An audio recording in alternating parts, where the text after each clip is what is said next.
السلام علیکم دوستانو، بیا هم ښه راغلاست. په دې ویډیو کې به زه تاسو ته وښیم چې څنګه کولی شو موږ په پیتان کې ایموجي یعنې هغه کارتوني سټیکرې چې په مسنجر او واتساپ او نورو سوشل میډیاګانو کې کارول کېږي هغه څنګه کولی شو چې په پیتان کې پرنټ کړو. نو د لپاره موږ بری شو اول یو ویب براوزر ته. ویب براوزر کې به موږ ولیکو چې ایموجي یونیکوډ. د هغې نه وروسته دا لینک راځي تاسو ته. دا لومړنی لینک ده، دا به تاسو راخلاص کړئ. د خلاصېدو نه وروسته تاسو ته داسې یو صفحه لاسته درځي. هغې نه وروسته چې د صفحه مو راخلاصه کړه نو دلته وګورئ د دې هر یو دپاره چې دا دلته کوډونه دي، دا یونیکوډ دغه به راوالی تاسو او هلته به یې په پیتان کې پیسټ کوئ.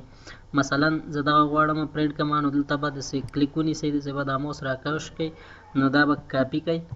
د کاپي کولو نه وروسته تاسو به راشئ پیتان ته. په پیتان کې دلته به تاسو لکه د سټرنګ غوندې ډبل کوټس واچوئ او یو دانه بیک سلش، بیا به هغه کوډ پکې پیسټ کړئ. دغه د مثبت علامه به لرې کړئ او دلته به 3 صفره اضافه کړئ. نو دوستانو اوس به وګورو چې موږ ته دا څه شی پرنټ کوي. دوستانو وګورئ دلته موږ ته هماغه خندا چې کومه د سټیکر وه هماغه یې موږ ته پرنټ کړه. نو راځو دلته یو بل کوډ هم زه کاپي کوم. مثلا زه دغه د سترګو قلبونو والا دغه دلته کلیک کوم، دا کاپي کوم. د کاپي کولو نه وروسته ځم بیرته پیتان ته.